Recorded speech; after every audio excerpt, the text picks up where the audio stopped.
Ladies and gentlemen, we're back again with the Fight Stance podcast. We're going to be covering UFC 228 and a few other topics. JC, what's going on, man? Well, first off, let's apologize for recording this so late because you had to sleep all day because you didn't get no sleep last night. Yeah, because I work. I don't know if you know what that's like. Yeah, I work, man. I flew a red eye in last night. That's how that works, man. There's not much I could do about that.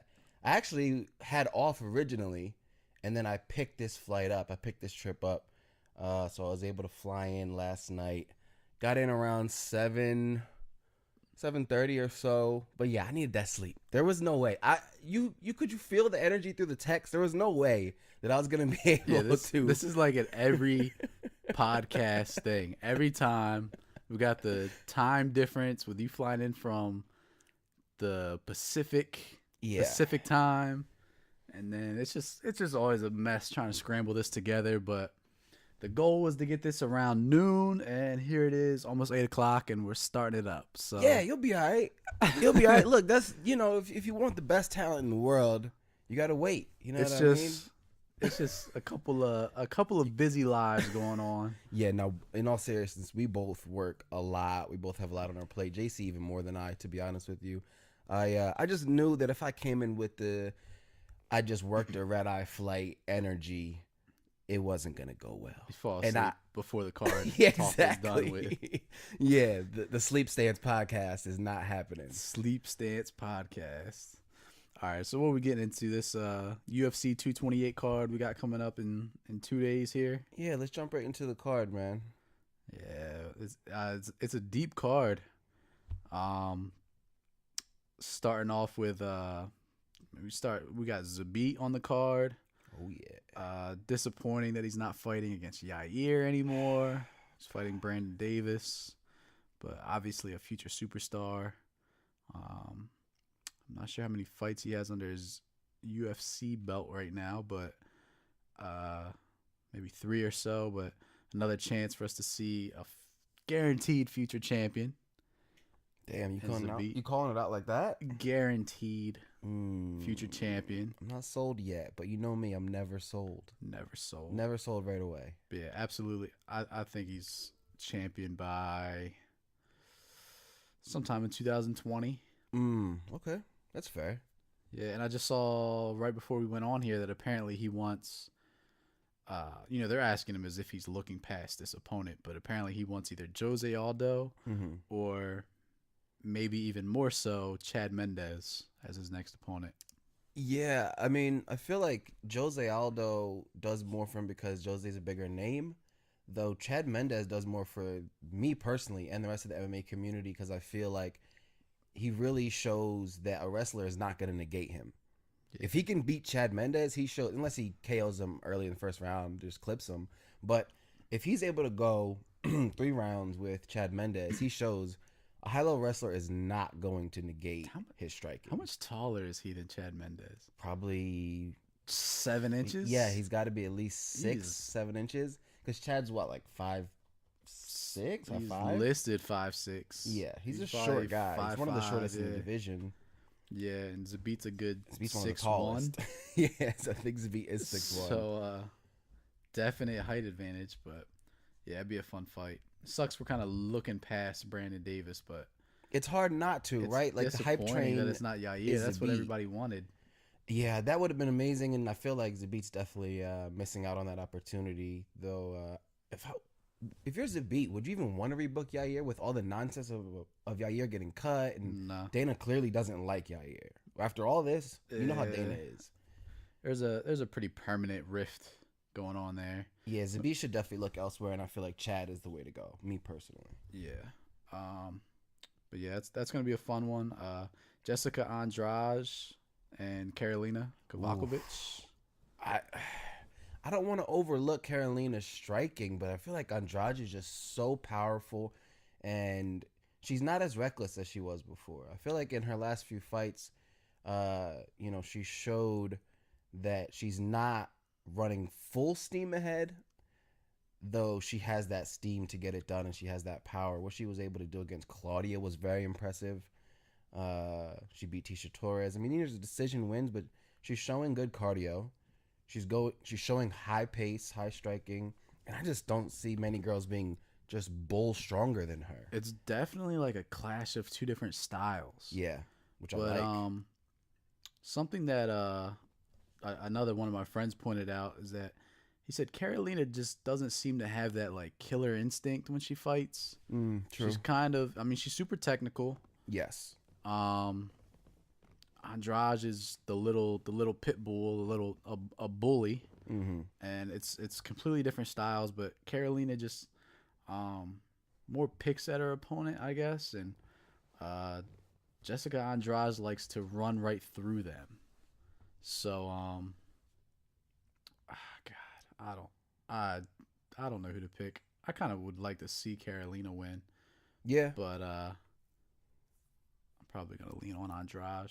Yeah, I got Andrade by decision. I think she just outpaces her. I think Carolina does land, but then again, everyone lands on Andrade. Andrade is not really known for her defense. She's known for high output, being a bully, and really imposing her will throughout the fight and not letting those punches wobble her. She's got a hell of a chin on her. It's got a another component to this is whoever wins likely gets Rose. Yeah, Carolina's ranked shot. number 4 and Andrade is ranked number 2. So Who's number 1? Joanna still? yeah, So it's not gonna be Yeah, 'cause Joanna. So it's Joanna gonna be beat, one of these girls. Tisha. Yeah, it's tough to sell Joanna Rose 3. It really is. Right. So for right now, we need some movement in the division. I don't want to see Rose lose her belt, though. You talk about this a lot. A lot of times you get that situation where you have people get back-to-back shots. Cody's an example. People get back-to-back shots at getting their title back, and it doesn't work.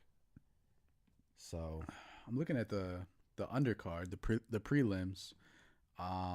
A fight that stands out: Jimmy Rivera against John Dodson. that's a fun one. I want to point out.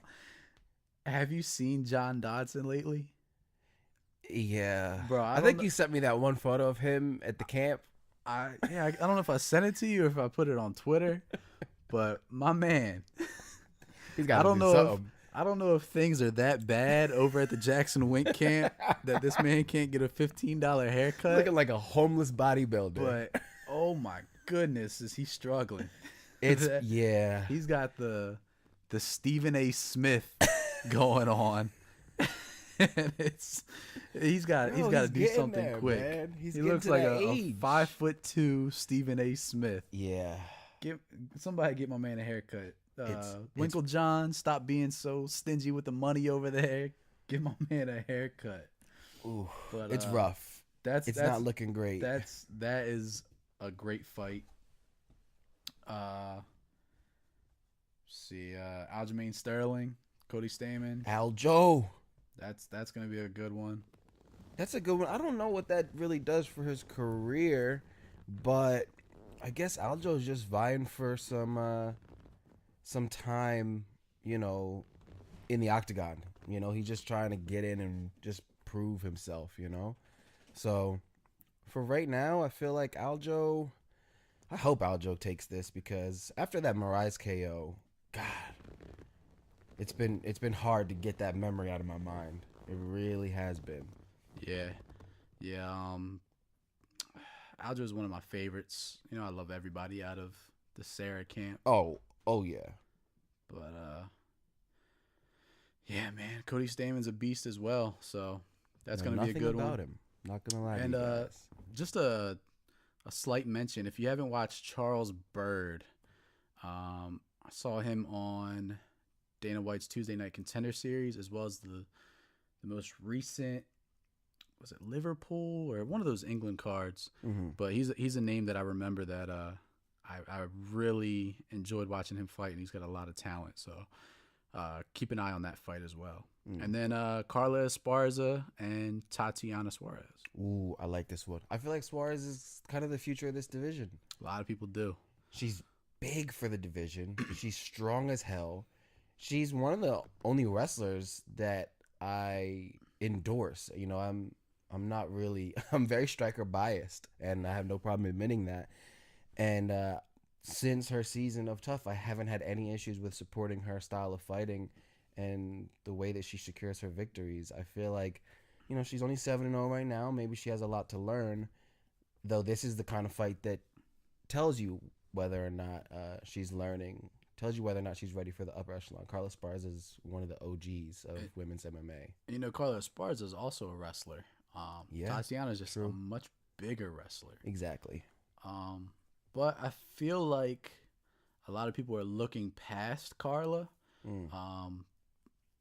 I am not into the betting world, though I saw that Tatiana was heavily favored in this fight.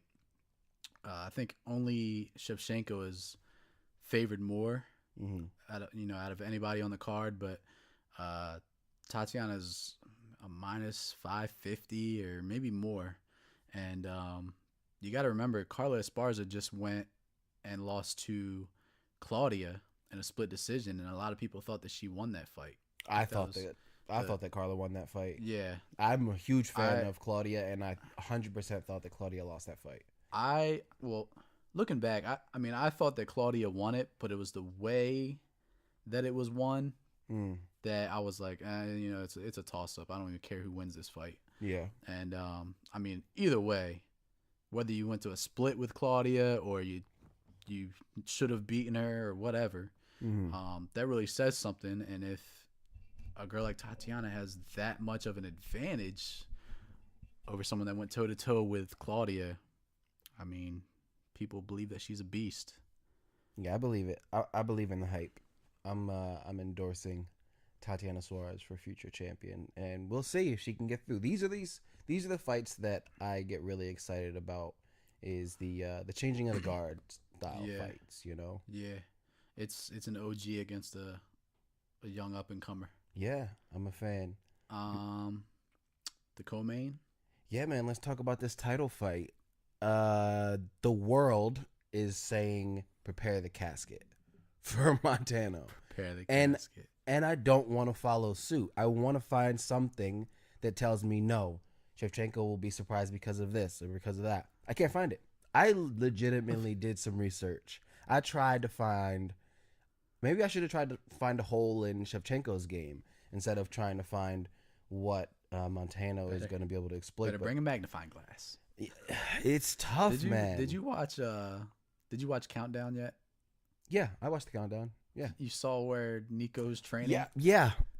So I was waiting for that moment too. When you said that, I was like, let me try to find this moment. If you haven't watched Countdown, Nico trains in Albuquerque. So they'll show the Jackson Wink gym, and then they'll go down the street to this makeshift gym down the street. Now the people that run it also run King of the Cage promotion. But when I saw them all lined up like it was an aerobics class. That's what I thought of. It looked like an aerobics class with this old lady teaching it.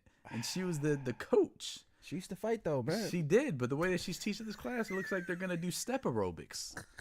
And I'm like, what am I watching here? Yeah, it didn't look great.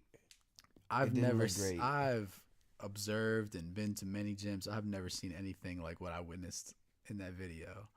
Yeah.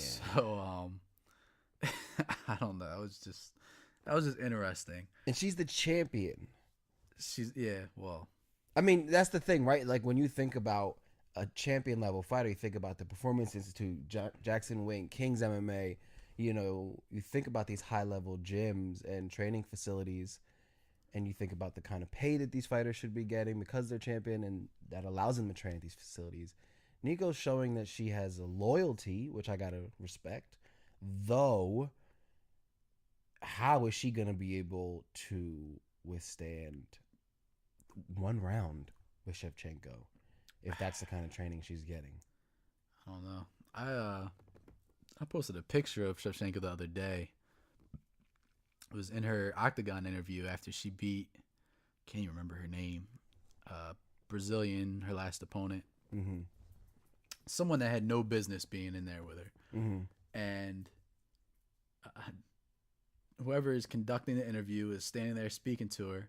and she has all this blood in her blonde hair. Mm-hmm. And I was like, this looks like a homicide scene.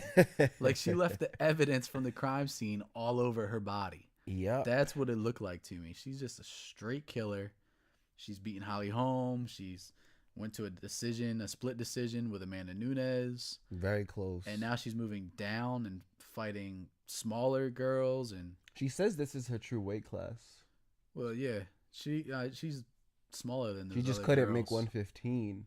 Right. So it shows that strawweight has a home, especially, honestly, man, I feel like everybody is going for Shevchenko not only for her skill set, but because we can see her as champion. We can see her defending the belt multiple times. Yeah. You know, there's a huge. We've been waiting for 125 to open up for a fighter like her. She could have a crazy run.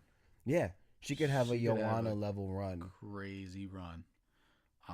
Especially until girls start shifting around in that division. I mean, she's gonna.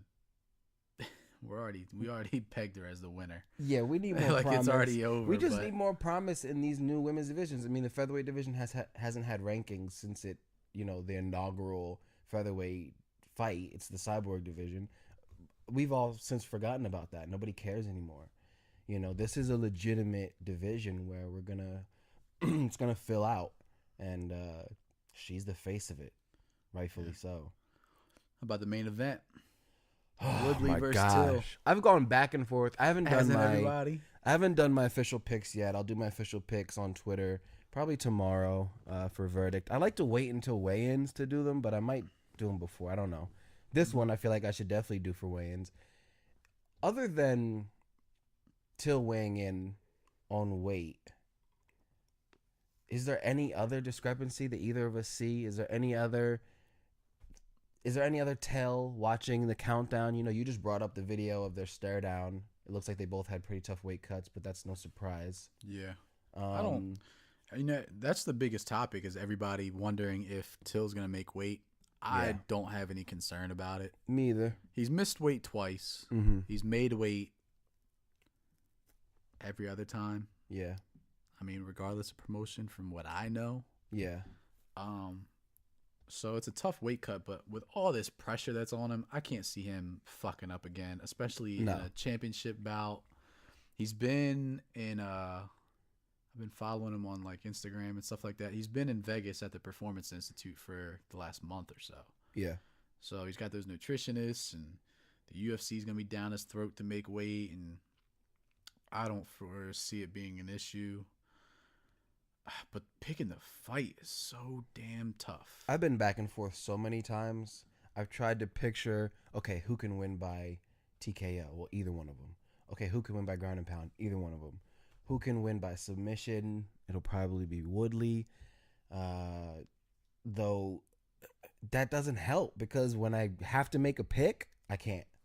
And to be honest, I've been leaning more towards Till, because I see this fight ending quickly, and I don't think Woodley is going to get it done quickly. I'm picking Till, but I'm picking Till with my heart. Here this argument goes. Not my brain. Yeah. So I'm picking it with my heart. Common sense versus calculation. I just want to believe in the greatness, in the words. We all do. In his speech, It's very Conor-esque. Yeah. It really is. I want to believe. Woodley just has a way of neutralizing these guys, which makes it so tough. And with Till, I don't know what you're going to get. With Thompson, it was very patient. It was a stare down kind of fight. Surprised me. But that's because he was fighting a counter striker in Thompson, whereas you see him against Cerrone or somebody like that, he pressured him the whole fight. Yeah. With a guy like Woodley, he's not facing that deadly kind of striker, but he's facing a powerful striker. Yes. So is he going to be scared of that power, or is he going to sit back and be calculated? I think it would be better to go after Woodley. Mm-hmm. Because Woodley has kind of mastered this whole, neutralizing guys and just. He's so powerful in the clinch too. You know, he's not a guy that you're gonna. I mean, unless you're Nate Marquardt, but that was years ago. You're not going to get him up against the cage and just ragdoll him. You know, he's so strong up underneath, and he's watching Embedded. You said you watched episodes 1 and 2. I believe it was episode 2. He talks about his boxing trainer was talking to him about getting up under taller guys because he's always the shorter guy, right? Yeah. At welterweight, he's always a shorter guy, and he's gonna have to get up under Till, and he might do better. So Till's pressuring. I don't know if that's gonna work against Woodley. One thing I feel like to kind of sum up this fight is that we know what Woodley is gonna show up. We pretty much know within a certain range that it's gonna be the same Woodley that shows up. He's gonna neutralize the game. He's gonna take his time. He'll show, some spurts. He'll push forward a little bit. He'll explode forward. Though for the for the most part, he's gonna do what he has to do to fucking win. He's not gonna go out there and make any mistakes. He's the champ. He's trying to hold that belt at any cost. We don't know what kind of Till is gonna show up. I feel like I just get this feel. It just feels like the Woodley era it's run its course. Is that because you want it to, or because it really Maybe. has? I don't know, but because I feel like it really has, and I want it to. It feels like Woodley is a champion that has he's going to defend 3 or 4 times, and then we move on to the new era. Yeah, Darren Till's the new era. That's just the feeling that I get. So I think we're ready to move on to the new era. I agree with that. I hope Till wins, and that's nothing against Woodley. No, Woodley's a phenomenal champion. I think Till should win, and his first defense should be against Covington in Brazil. I can't believe you just dropped the C word. Yeah, buddy. I can't. But I mean, that's the card. So I think it's a great card, top to bottom. It really is. I mean, I don't know how it's got Diego Sanchez, Jim Miller. There's gonna be some bloody fights down there. Those will be fun to watch. I'm curious how it sells. I feel like it won't sell that well. I think it's gonna do poorly. I'm just looking at it, and not too many people want to pay for Tyron Woodley. No. And Darren Till, the people who want to see him, are in the UK, and it's free over there from what I hear on BT Sport. Yeah, until it switches over to, I think, Sky Sports 1 or one of those new programs. Until it switches over, I think it's free now.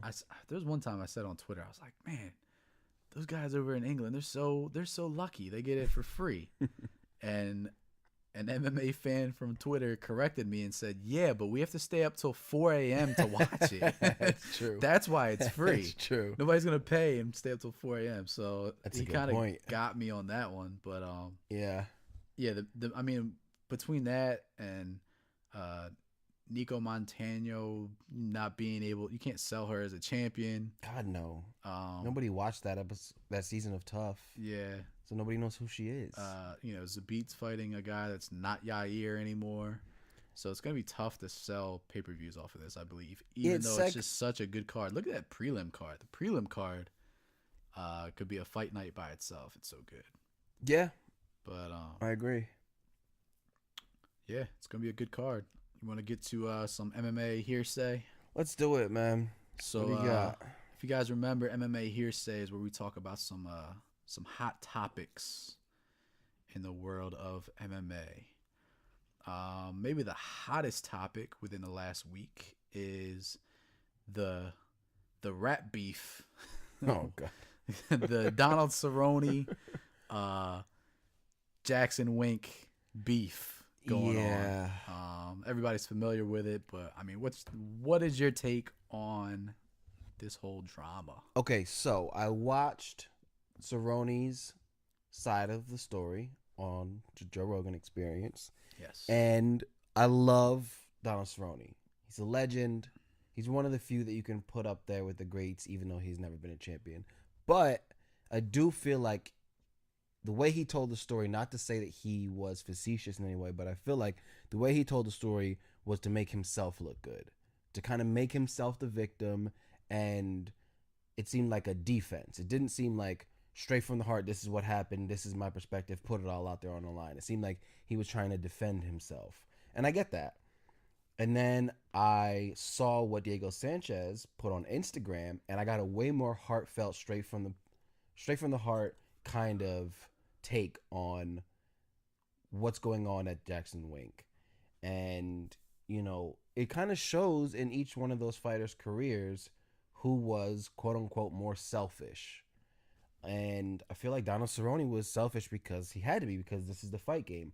Once he made a name for himself, once he became the cowboy, whatever year that was, whatever highlight KO he had that blew him into superstardom, he took advantage of it. And you can't hate the man for that. You can't disrespect him for that. And you can't expect him to sit there and go rounds with you every time you have a fight coming up at Jackson Wink when it's not benefiting him in any way, and to stay on that path, because Diego Sanchez stayed on that path. Now he's a legend, people love him for it, but he's not as relevant as Donald Cerrone right now. Mm-hmm. He's not as big a name with the casuals.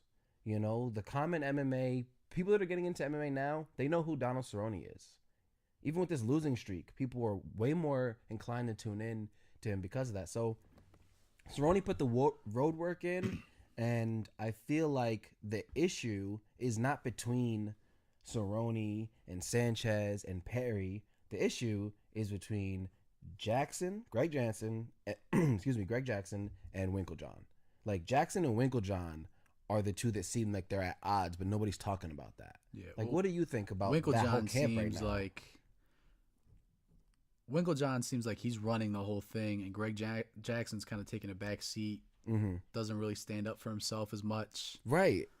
Now, as you know, one of the reasons that I wanted to start this podcast is because when the whole thing happened with when Cyborg was fighting Holly Holm, and they had a Jackson Wink credentialed photographer who made some very disrespectful comments towards Cyborg, being a man and all that stuff. And it was really in poor taste. And the Jackson Wink gym came out and basically defended him. Yep. And that was one of the reasons I wanted to start a podcast, is because I was like, man, why can't I have a platform right now to talk about how disgusted I am with this whole camp right now and how they handled that, and just a poor PR move from what I believe. And this is just more drama that's going on with that camp. They had a long losing streak for a long time. Yeah.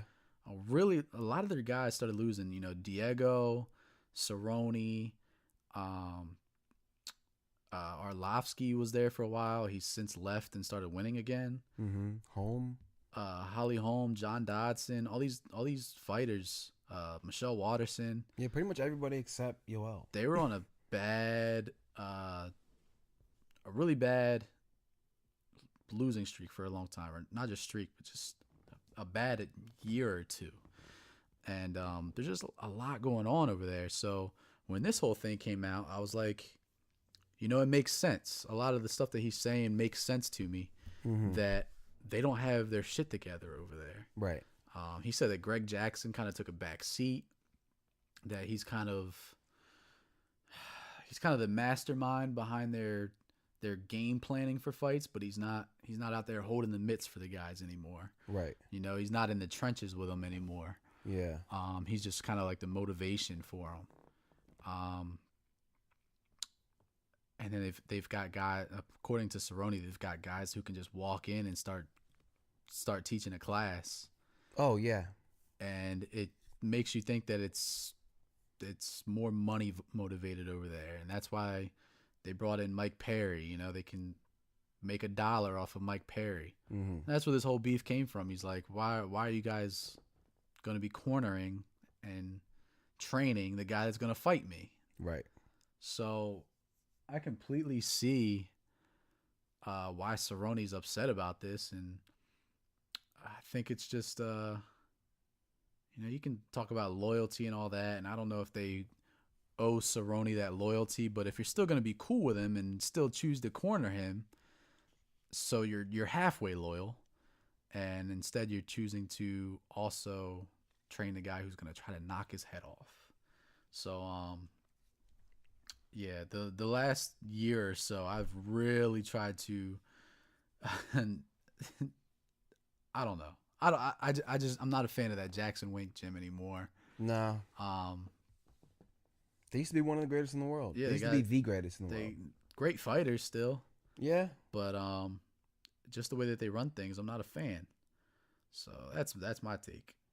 Yeah, I feel like they need to reconsolidate. You know, I feel like they're trying to claim some sort of former glory, and they're trying to take the shortcuts. They're trying to take the shorter routes to get back to what made them as big as they are, and that's not how it works. You know, they're trying to pick and choose fighters like Perry, and we can get superstardom from being the camp that is associated with this guy because he's the future. He's crazy on social media, and they're just attacking it the wrong way, and that's where it shows a divide between Jackson and Winklejohn. Because I've never, when the whole thing came out with that photographer and the whole Cyborg Home thing, that I was like, wait, what? Jackson's gym? Because to me, it's always been Jackson's gym. Greg Jackson, one of the greatest coaches of all time, greatest trainers, you know, huge in MMA, and I was blown away. And then I started to hear a little bit more about Winklejohn, and now I'm not so surprised. Yeah, and it seems like Greg's just like, I'm out of it. It just kind of hurts their prestige and their reputation, and right. I guess their honor. I guess I don't know. Yeah, called him a puppy mill and different things like that, and it's. I feel like they could be. They can't even get my man John Dodson a haircut. Even John Jones was looking like he needed a haircut. I don't know what's going on over there, but struggle city over there. Struggle. Meanwhile, ONE FC's paying fighters $50,000 a year. Yeah, guaranteed.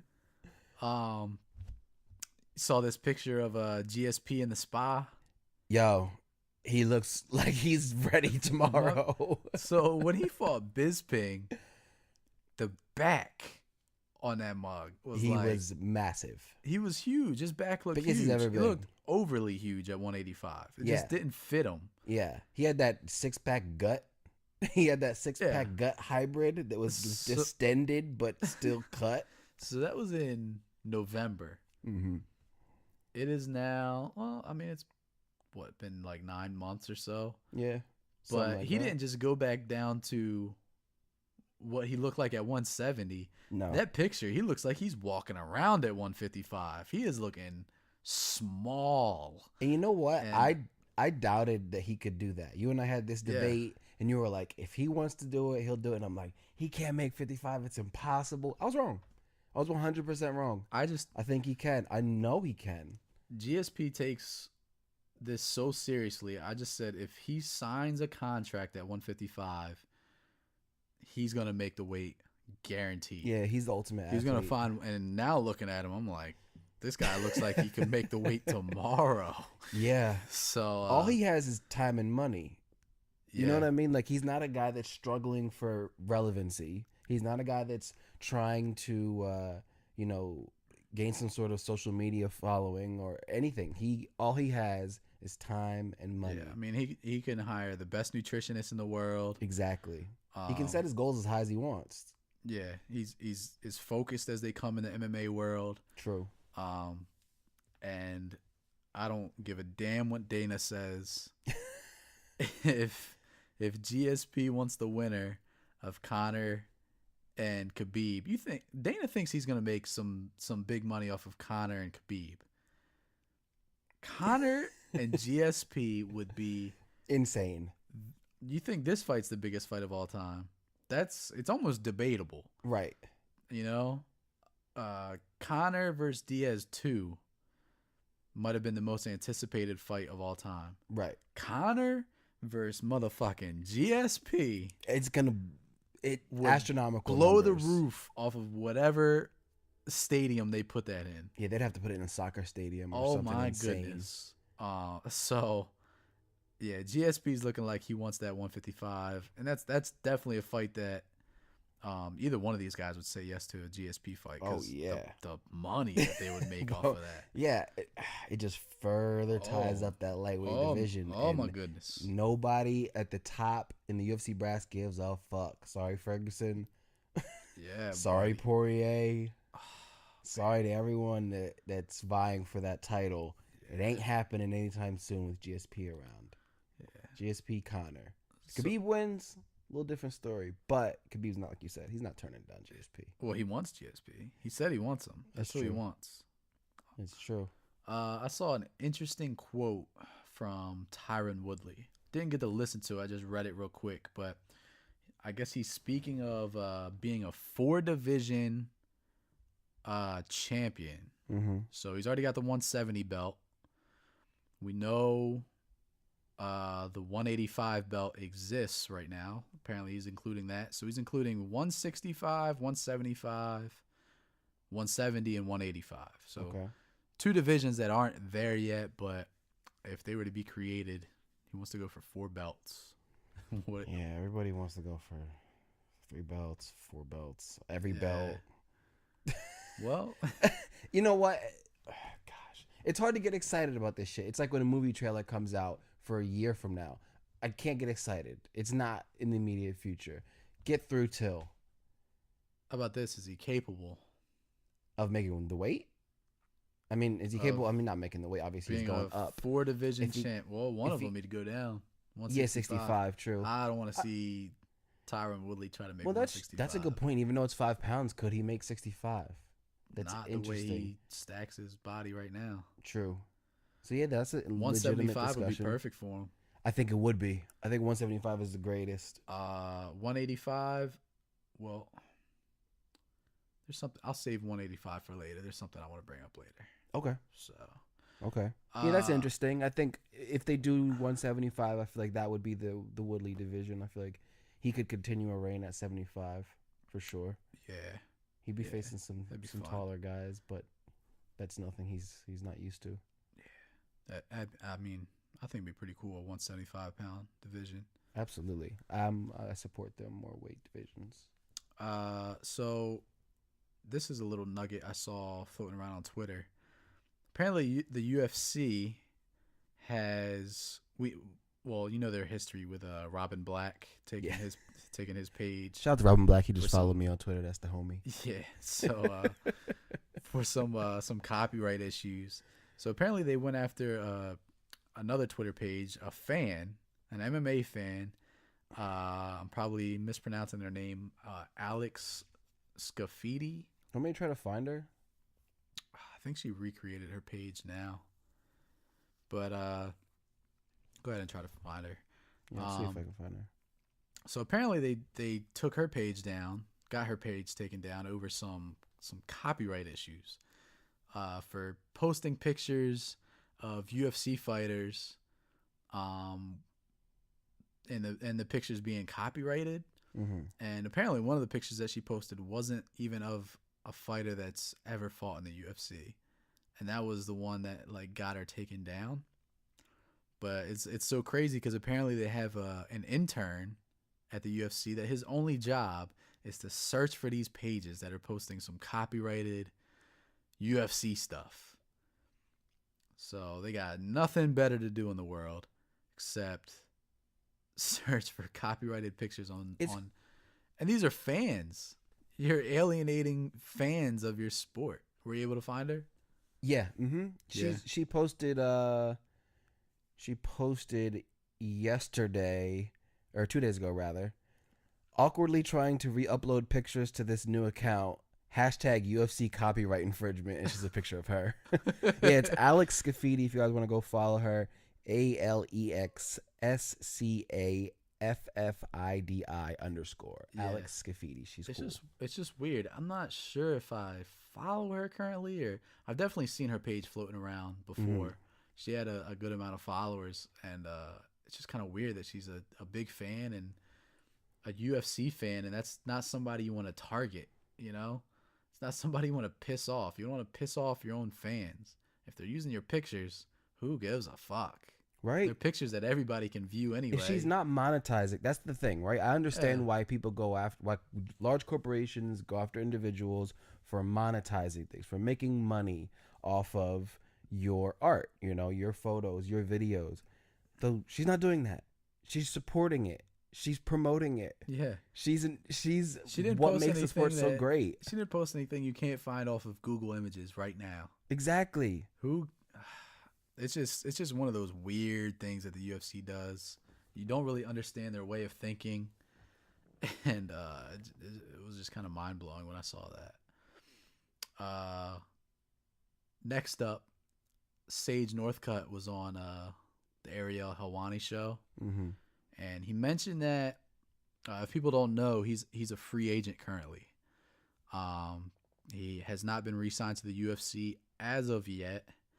And he mentioned that his managers are talking with other organizations about his prospects. Okay. So we know Sage came from Dana White's looking for a fight. He's kind of the UFC's little baby golden boy. child, Yeah. So I mean, could you see him going somewhere else? Would it be beneficial to another organization? Do you think the UFC re-signs him? I think the UFC re-signs him. I don't think they've given up on him just yet. It's not, you typically see when fighters get to the point where they have 3 losses in a row, that's when the UFC decides, am I going to cut you or am I going to keep you? That's usually when you see a lot of fighters start looking at other options. Obviously, they would like to get re-signed, but it's highly unlikely people get cut around that point. Sage hasn't reached that. Yeah. So I don't see the point of cutting him, especially because some people look at it like, oh, he's promoted as this golden child that's going to be the face of, this new wave of fighters. What is he, 21, 22? He's 14. He's very young. So he's part of this new age, this new revolution of young fighters that trained MMA at a very young age, and it shows. I just feel like people use that against him and say, oh, he's made up to be this great fighter, and he has since not had the best record, and he hasn't really showed that he's a superstar. But I feel like that's too much pressure on this young kid. I feel like you got to give him more of a second chance, and I don't think a couple losses is a second chance. Admittedly, I don't have his record up right now, so yeah, I'm trying to figure out. His last performance was his best one in the UFC yet. Yeah, and I feel like that's what we should go off. It's good timing when you're looking for a new contract. Yeah, it's true. I think maybe the holdup right now is they were giving Sage a good amount of money for the little that he has accomplished so far in the UFC, and when you're in a negotiation, if Sage was making $100,000 a fight, how do you go into a negotiation and Sage's side is saying, hey, we're making $100,000 and we just had the best win of our career, so we want more money. And the UFC side is saying, well, that not too many people saw that fight and we were overpaying you, so we want to give you less money. I think that's the holdup. So if they really are talking to other organizations like Bellator, Bellator is really the only one I could see trying to get him. He's really above the level of the other organizations. Yeah. But if Bellator wanted to pay him a pretty penny, I think it would be a good coup for them. But we got to see if the UFC is ready to move on from the Sage Northcutt world. I saw this. I gotta mention. So the memes that have been circulating on Twitter with Colin Kaepernick, the Nike ad, and people are making their own ones with. So I saw one with Sage Northcutt. Oh God. And it said, "Sometimes I say curse words, especially when I get permission from Mr. Faber." And I fucking lost it when I seen that shit. But yeah, man, Sage. I like Sage. I like guys that are genuine. That's who he is. And he is who he is. He's the most genuine human. He's the purest human of the MMA game. His soul.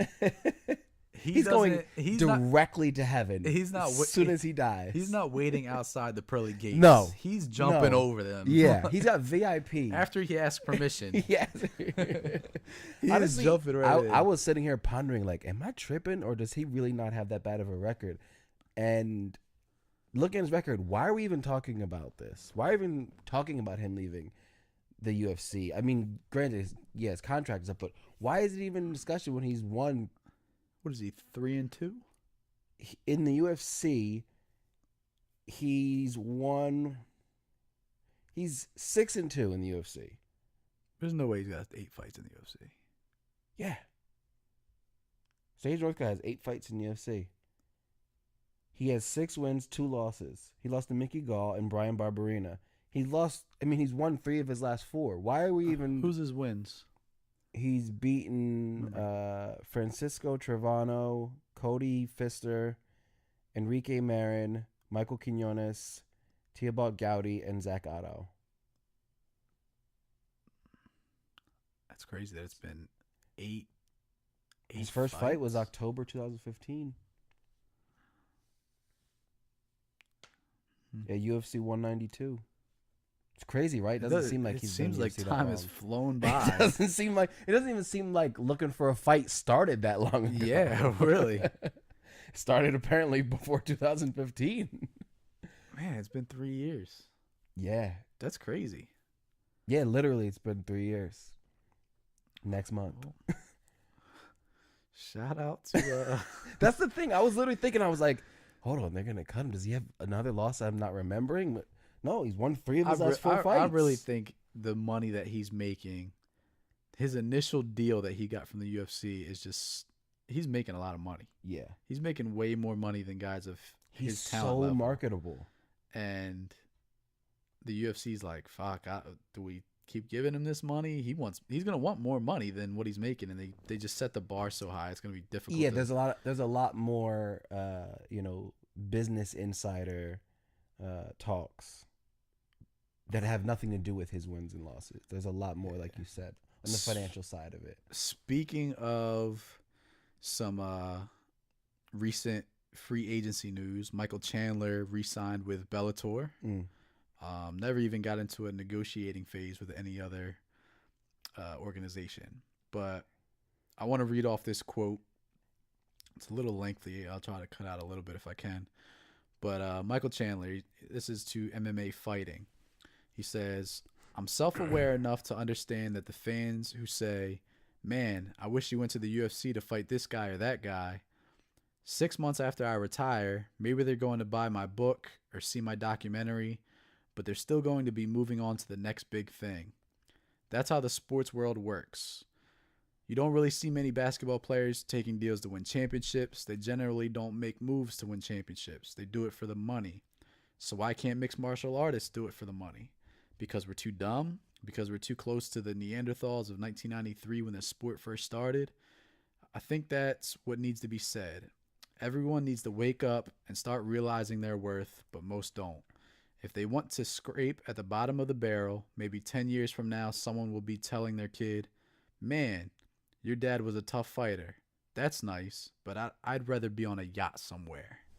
I fucking love it. Right? I mean, yes. Can he start doing speaking engagements and talking to young kids that want to become MMA fighters? Because that's the thing that I've always said with Conor too. You know, talking about getting out of the game early and taking the Mayweather fight and, you know, taking his time, letting people talk shit about him being the, you know, paper champ and, you know, hiding from this fight, that fight. Let people talk. Because at the end of the day, what people have to say isn't going to pay your bills one way or the other. And Michael Chandler's looking at it from a standpoint of longevity. It's the fuck the legend status. It's like the whole legacy versus money debate. Look at who legitimately talks legacy, and I support. Okay, so I support GSP chasing legacy, fighting whoever the fuck he wants, whenever he wants, knocking out or finishing Bisping and then walking away from the belt. I supported that. I didn't give a fuck that he did that. People hate it. I love it. Because he's already set for life. He's already one of the biggest athletes of all time, let alone mixed martial artists. Anderson Silva, same. Anderson Silva is a god in Brazil. He's one of the greatest of the sport. He doesn't have to work ever again. He can fight Cormier. He can fight whoever for legacy. You know, though for a fighter like Michael Chandler, he can't afford that. He can't afford to just go to the UFC and potentially gain some sort of legacy, you know? And I get it. People love a good storyline. We want it to be immortalized. We want to have this book that we open up and blow some dust off of and show our kids, this is Michael Chandler. But Michael Chandler doesn't give a fuck about that book. He wants to be on that boat. Yeah, man, that's a good quote. I mean, in a sport that is so still underpaid, it's just so underpaid. It really is. It's kind of refreshing to see a guy that's like, look, man, I'm not saying I'm in this for the money, but I'm in this for the money. You know, I ain't doing this for free. Fuck no. So he talks about he's got his wife, he's got a kid. His kid's like 2 or 3 years old. They adopted a child, and he's trying to do it for them. He's trying to. The ultimate goal, and people out there with kids will especially know this, but when you can be a provider for your family and make it so that your kids may never have to work, that's the ultimate goal. Now, these guys aren't making millions of dollars. They're not in that kind of position. But can he go and pay off his kids' college tuition when he gets older? Maybe. Yeah. You know, if you're chasing the most money, I mean, he could be in a position where he's making several $100,000 a year. If he fights twice a year, maybe he's making about $500,000 a year. You know, he's in a position where he could set up those things for his family. And fighters really have to realize what's most important in life. Exactly. That whole legacy thing, that's great, but look at a guy look at Tito Ortiz and Chuck Liddell. Yeah. Their legacies are cemented. They are in the UFC Hall of Fame. Former champions, all this other stuff. They're fighting because they're broke. Yeah. At the end of the day, that's why they're fighting. They're fighting because they're broke. Yep. And Chuck Liddell said that much. He said, I used to have a job with the UFC, and I was good. And then WME came, and they made all the cuts. Yeah, let I Chuck remember that. go. He needs money. So at the end of the day, it's about the money. It's got to be. Yeah. So I mean, I love this quote. It's brilliant. Yeah. It's brilliant. I mean, So it makes perfect sense, and I really hope that there's a lot of that in his book. I look forward to seeing what he does moving forward because he's got the right mindset. If Bellator's shelling out the cash, more power to him. It always seems like that is never anything that anyone questions as far as when fighters either go from the UFC to Bellator or decide to stay with Bellator because they've been there for a while. They value their stars. Yeah, they do, right? And they can still make their sponsorship money over there. Yeah. Which they make a lot of money. Point. I think, Michael Chandler, I know he's a big Monster Energy and I think Muscle Farm guy. Oh, yeah? Yeah, so I think, those are two powerhouses in the sponsorship MMA world. So. Yeah, absolutely. Yeah, good for him, man. I really liked a lot of what he had to say on JRE, and I didn't really know him before watching that episode. So, now seeing that especially, that is a powerful message that everybody needs to hear. Fan questions time? Let's do fan questions, man. I'm hyped about these fan questions. I was nervous as fuck about these fan questions about an hour ago because they're really good. They're fucking good. Yeah. They're really good. Let's get right into them. Do you want to do back and forth, or because I have my answer for each one. So let's just go through each one, and after you give yours, then I'll just give mine. All right. Well, we'll start with this is Twitter handle at MQF252. The question is, who is the biggest dark horse in the lightweight division? You want to go first? Yeah, so I responded to this instantly, and I said, my answer for this isn't just the lightweight division, but my answer is also for the UFC as a whole. Okay. MMA as a whole.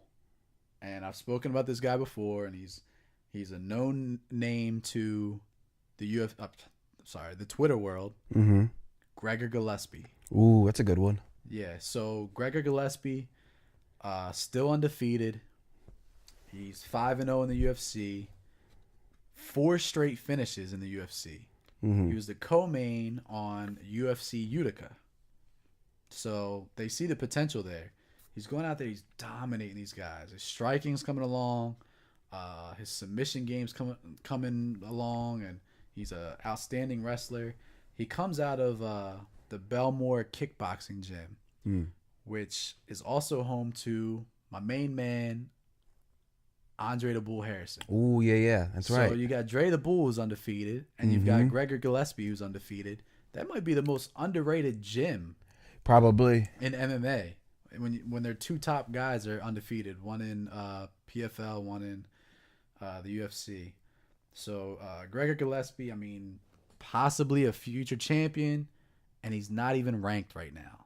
Yeah. They decided to make him the co-main. How is that? Exactly. They decided to make him the co-main on UFC Utica. He went out there and got a finish, talked about some fishing, and then they still don't have him in the rankings. You know, he looks the part. He definitely looks the part. He does. But definitely that's my pick for the dark horse in the lightweight division. Yeah, I'm kind of blown away that 12-0. Blown away that he's not at least ranked right now. You guys are going to be kind of surprised with my dark horse, and my dark horse is Dustin Poirier, because I feel like people are still fucking sleeping on him. I feel like people still doubt him somehow. I feel like, granted, this is the muddiest, murkiest division in the history of the UFC. There's 100% going to be a fight for the title with McGregor and Nurmagomedov. After that, nobody knows what the fuck is going to happen. And I feel like, you know, Dustin Poirier gets lost in all of that. And with so much shine on GSP potentially, and with Nate maybe coming in and mixing things up, Conor, Khabib, people want to forget about Dustin because they can't even process the idea of how long it's going to take for him to eventually get the title. Though I'm holding out, and I believe he's the future champ. And I do feel like people sleep on Dustin Poirier, even though he's been sleeping everybody else. I mean, this Nate Diaz fight, Nate Diaz is getting all the attention. They're not going to sell the fight on. That's why I went with Dustin Poirier on this, and it's crazy to say because if this whole Conor situation wasn't happening and the potential for super fights, if this wasn't the super fight era, if this was strictly rankings based, we would have Dustin Poirier fighting for a title next, and you know, right? He's not going to. Next question. This is from Kevin, who listens to the show, interacts with me a lot on Twitter. Twitter handle at UFC_fight_life says, "What's next for Cody Garbrandt? Considering his 2 losses back to back to TJ, but his obvious talent." So I'm gonna just say off the bat, this is a fight that I want as an OG MMA fan, and I feel like this is a fight that the new fans can get around. I feel like a rematch with Cruz is a fight that we could sell, that I do feel like Cody deserves. I don't know who else they can promote with Cody that has a little bit of a backstory to it that can get the new fans involved, that also has the old fans really wanting to see it from a technical standpoint. Just looking at the division, I am way more of a Dillashaw fan. JC knows this. I've been to say the least. That's an understatement, right? Yeah, I told you. I also am a huge Cruz fan, though I can't deny the talent of Cody and what he's been able to do in the division in such a short amount of time. So I feel like Cody does deserve a top 3 fighter, and I feel like he deserves the former champ. What do you think? Do you think Cody's lost, or do you think he just doesn't have the answers for TJ? Well, it's just a bad matchup. I mean, he's in that position where Joanna's also in that position.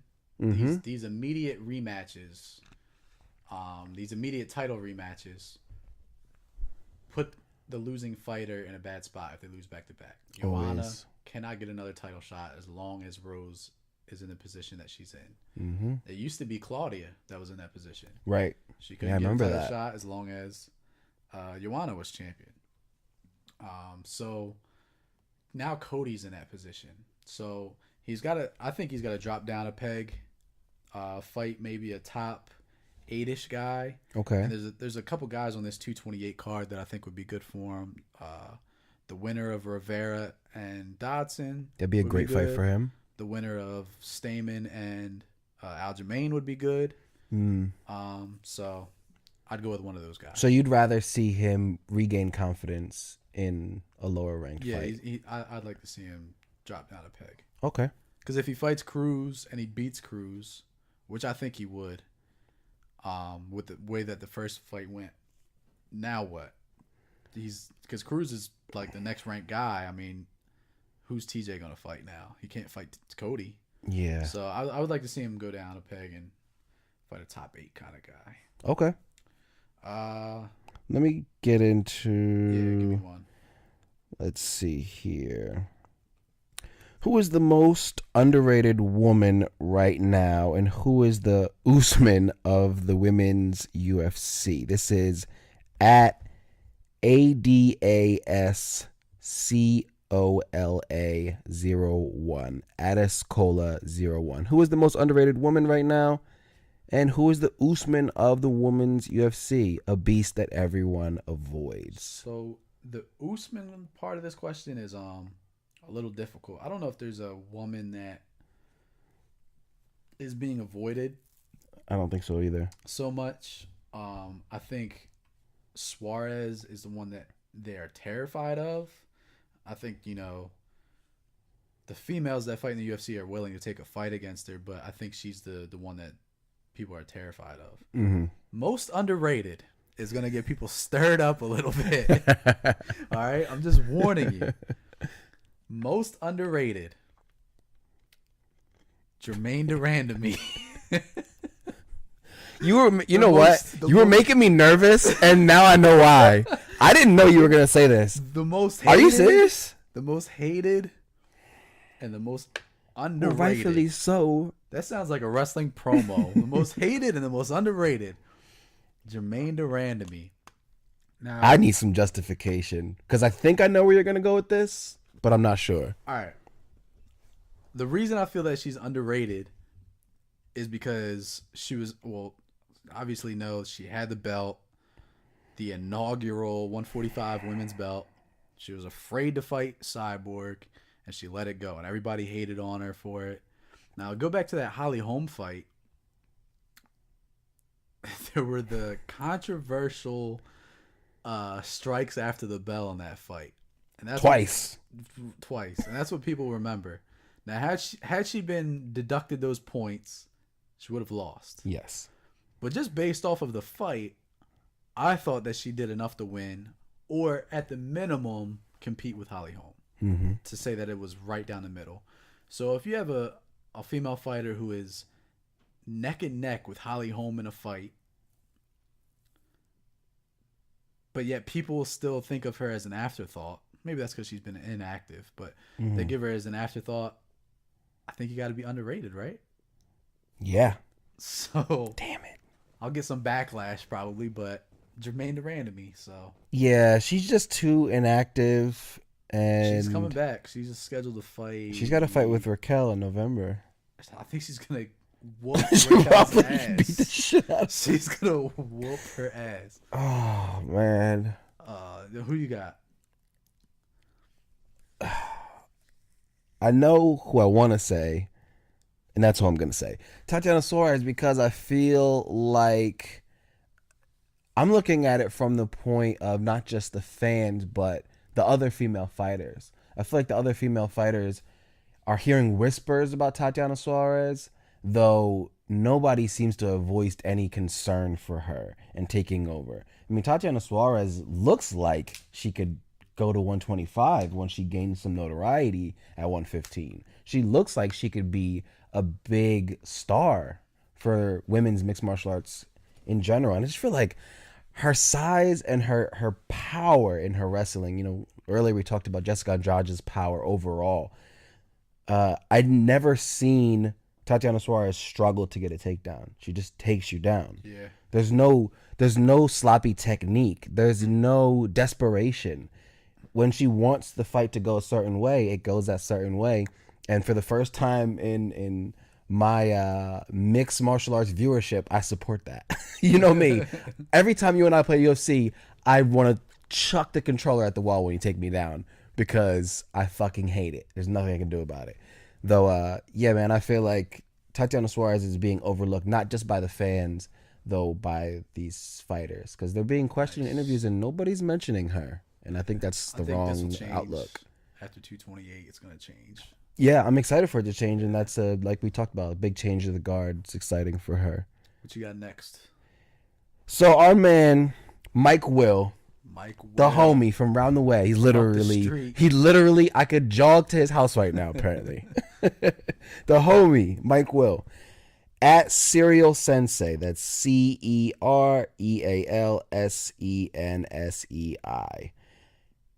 He asks, hypothetically, if Till loses, who's most likely to dethrone Woodley?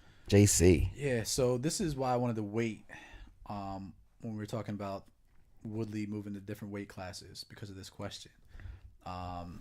If Till loses, the answer to this, who's likely to dethrone Woodley, is nobody. So the reason that I wanted to wait is because I'm looking at this middleweight division. So I'm kind of thinking what's next for Woodley if he beats Till. I look at that middleweight division, which is kind of falling apart. Yeah. It used to be the cream of the crop, but you got Romero, who has now lost to Whitaker twice and had some weight issues. You've got Jacare, who has now lost to Whitaker and Gastelum and Romero.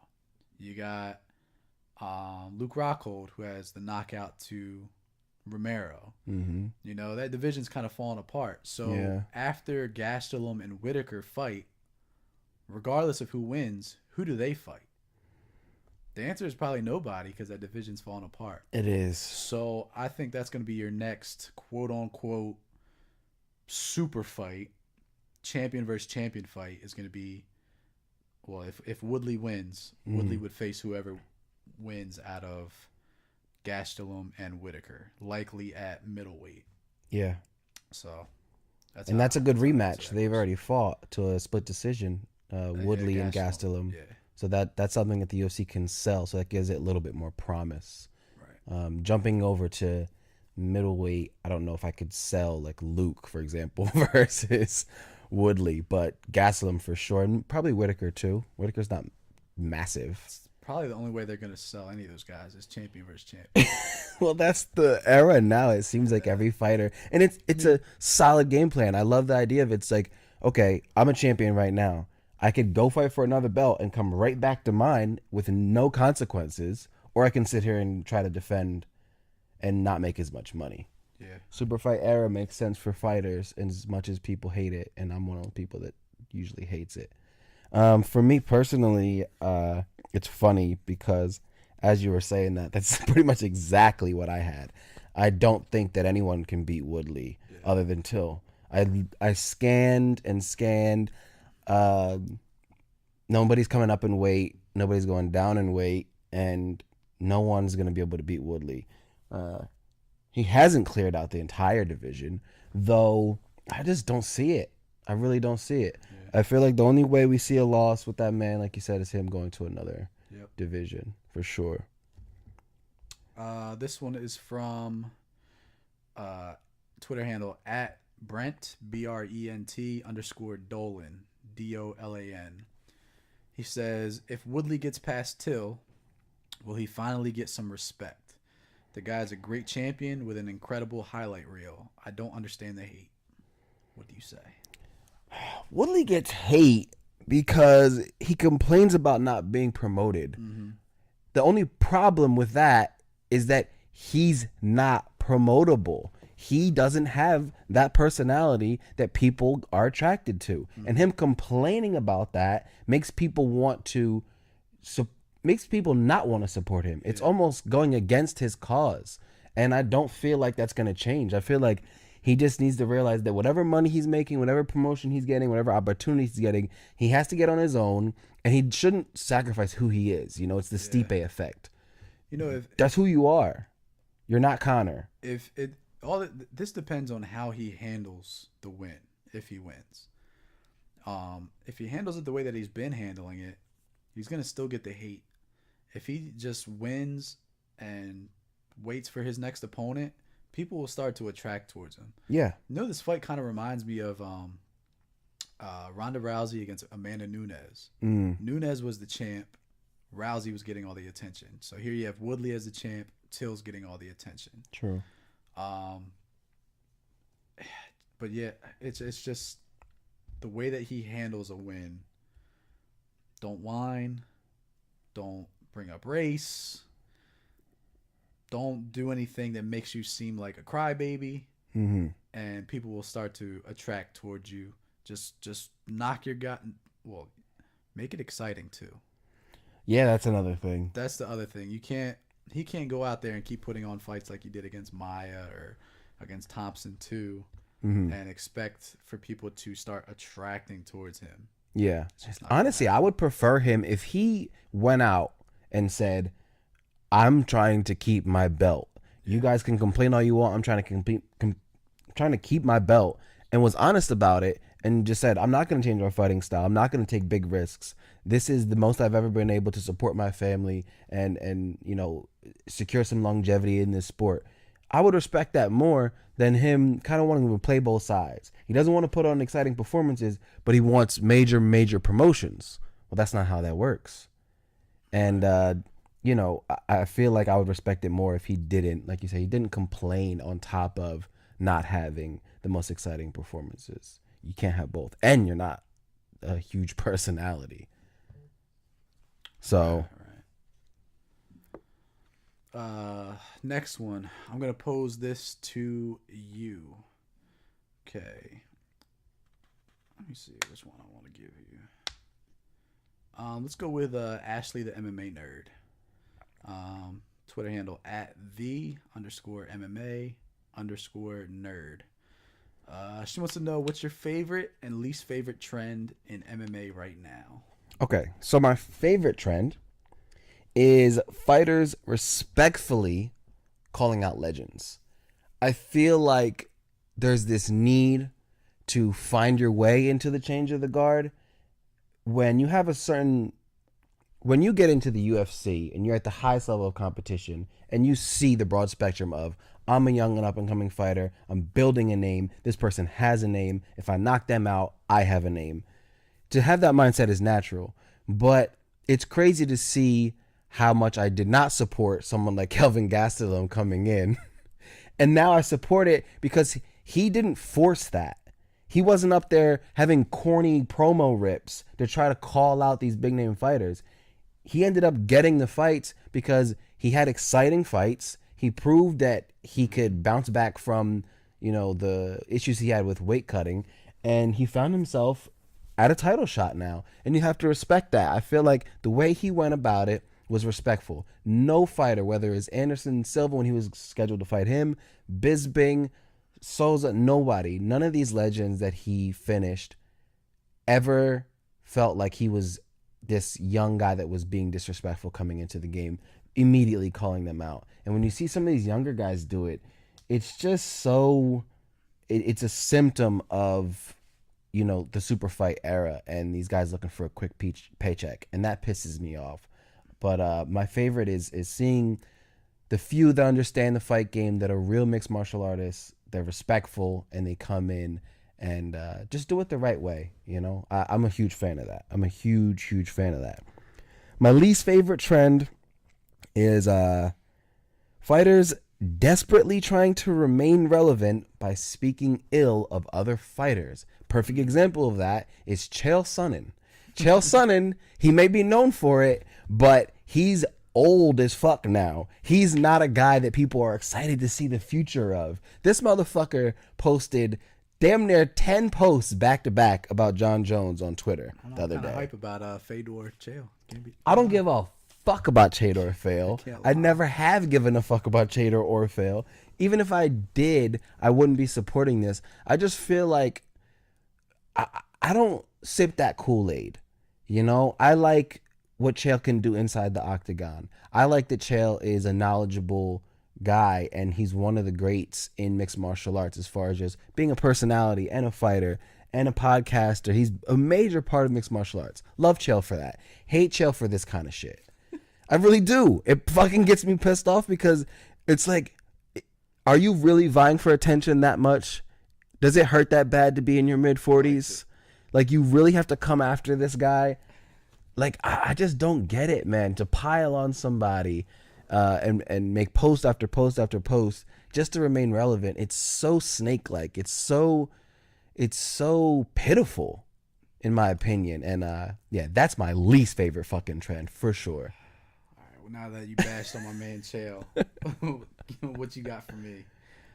Let's go here. Let's see.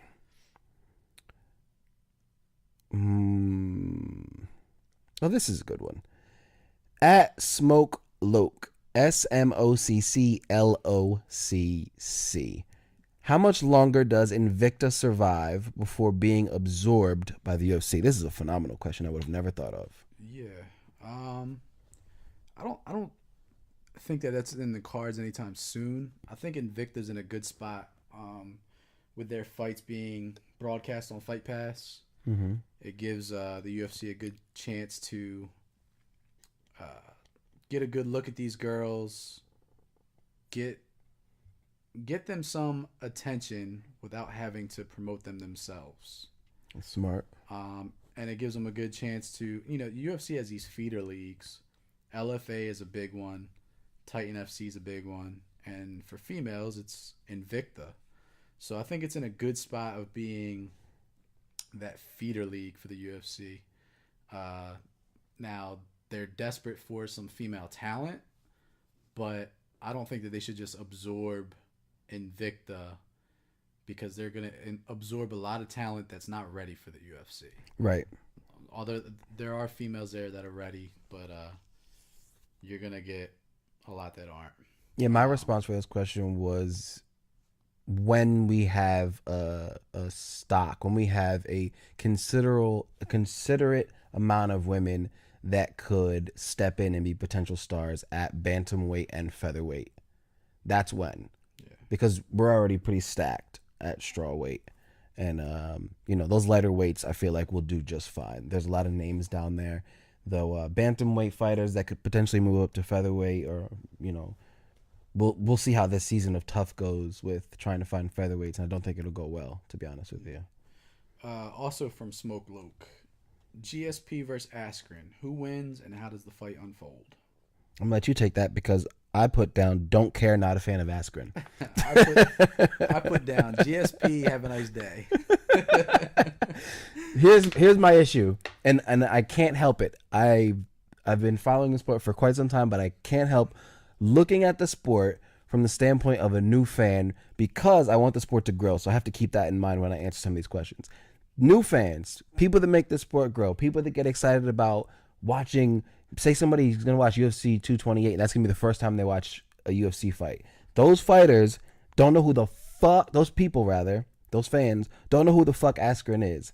Mm-hmm. They probably know who GSP is, and that's never going to change. I think it's a fun fight to talk about, but GSP is never going to take it. Ever. And who do I think is going to win? I think GSP because as phenomenal of a wrestler as Askren is, GSP in his own right is a phenomenal wrestler. He's phenomenal in every discipline there is. Mm-hmm. And that's where he stands out. He's not just one discipline dominant. He stands out everywhere, and there's many different areas of the fight game that he can beat Ben Askren. So that's why I said GSP. Yeah. For me, honestly, this is LeBron versus Michael Jordan. It's never going to happen, so why are we even talking about it? It's literally, the discussion goes well on Twitter because people are so passionate, and I love that. Though I have to look at what's realistic, and I don't even want to put any energy into something that will literally never happen. Yeah. Nobody knows Ben Askren. Hit me with one. I got you.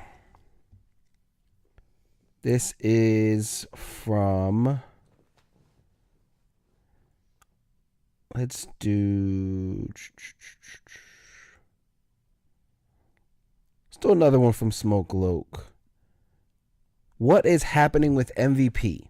Why is he not a household name? Why hasn't Bellator advertised him and pushed his brand? I think he's incredible talent. What am I missing? Smoke Loke, your guess is as good as mine. um, the only thing I can come up with is he's kind of, tried some other things. He's been doing some boxing here or there. Mm-hmm. But Bellator just has this thing where they like to promote the old guys. Yeah. They like to do the Gracie versus Shamrock headlines, the Chael versus Fedor headlines. The 10 years too late fights. The 10 years too late fights. And they try to go off of, instead of building their own talent, which I think the only talent that they've really built up within the organization is Michael Chandler. Yeah. They try to take guys from other organizations who have run their course and, try to sell off of that name. And it kind of works to a degree, but you can only go so far. So that's the only thing I can come up with. Other than that, I agree with Smoke Loke. I think he's an amazing talent. Seems like he wants to stick around in Bellator. So hopefully they start to push him a little more and put some money in their advertising department and get him out there, especially in the UK, where he could be a huge star. Absolutely. I just feel like with Paige, because Bellator doesn't have headliners that aren't part of this older generation, they're typically these, like I said, these 10 years too late fights. I don't usually tune in. I don't always tune in. And I feel like with Michael Vick and Page, I always tune in. If I know he's on the card, I'm always going to watch. And it's a shame that it seems like most people don't follow suit with that. And he doesn't have the notoriety that he should, because watching his skill set, there's no doubt. People do question his competition for sure, but I feel like they're going to do that at Bellator regardless because they don't know these fighters. And I was just trying to do some research because this question kind of stumped me. I was looking into maybe his social media because maybe from a business standpoint, they don't find him marketable. So far, he hasn't maybe marketed himself. He's only got 30,000 followers on Twitter, but he's not that active there. Instagram, he's got a little over 300,000, so he's doing well there. It just seems like maybe he hasn't had that breakthrough moment. He maybe needs to have a marketable competitor, and to defeat him would maybe push him into stardom. But for right now, he's on the right track. He's one of those fighters that I don't ever want to, not don't ever, but he's one of those fighters that I feel like it's great for him to be at Bellator right now. I actually like that he's at Bellator. He seems at home. He seems very comfortable. He loves Scott Coker. Scott Coker seems to support him in any which way. And MVP, it's a mystery, to be honest. I wish I had the answer, though. We just don't know. This one is from @the Maximum Power, who I'm finding out a lot of people on Twitter are not fond of the Maximum Power, get blocked a lot from him.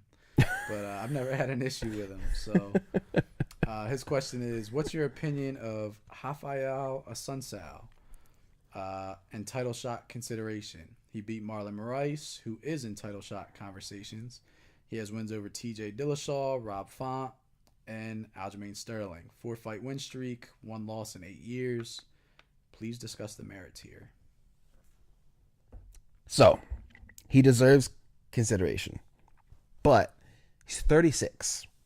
Again, from the point of how things are being marketed now with WME, it's not about rankings. It's not about who deserves it. It's about who's going to make money. Who are people going to get excited to see as champion? Who are people going to be tuning into? People aren't tuning in Rafael Assunção. How much longer can he fight? He's 36. Yeah, I went off on a rant about Rafael Assunção after his last fight. Mm-hmm. it's on the UFC to market these guys, but it's also on the fighter as well as his management team to get their name out there somehow. Have you ever seen Rafael Sunsao on a podcast? Nope. Have you even Ariel Helwani, who Ariel Helwani has every single person. He has a list of 20 people after every big card. Seen him on there? Nope. He's never even been on the Fox panel talking to Woodley and Karen Bryant. UFC Tonight. Yeah, Florian. He's never. I've never even known if he speaks English. That's get a translator and we'll figure it out. After his last fight, and I watched his Octagon interview, I was like, holy shit, he speaks perfect English. Oh, well, that pisses me off further because that's what I was going to use as the one excuse. You would have never known. I don't know what Jimmy trains at. I don't know who his training partners are. I don't if he trains with other UFC fighters, I don't hear them trying to build up Rafael Sunsao.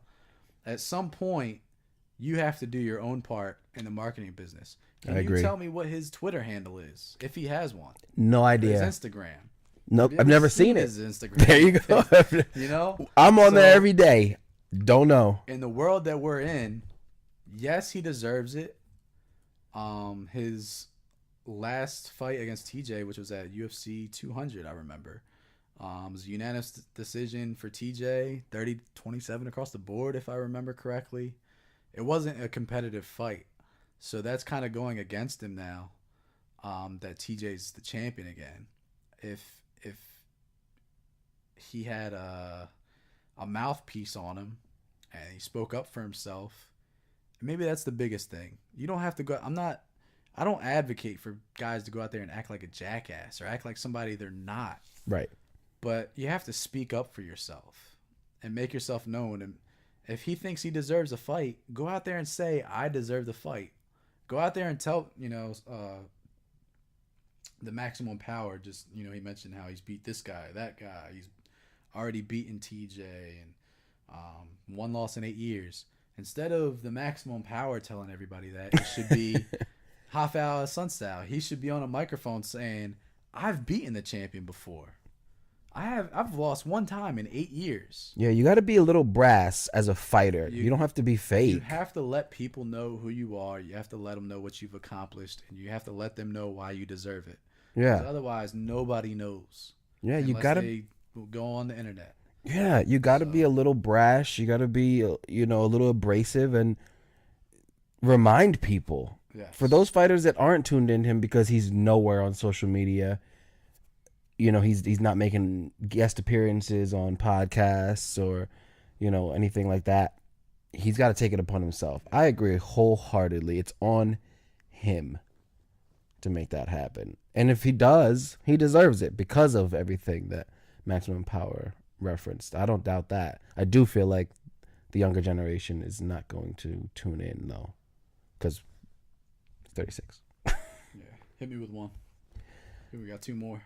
All right.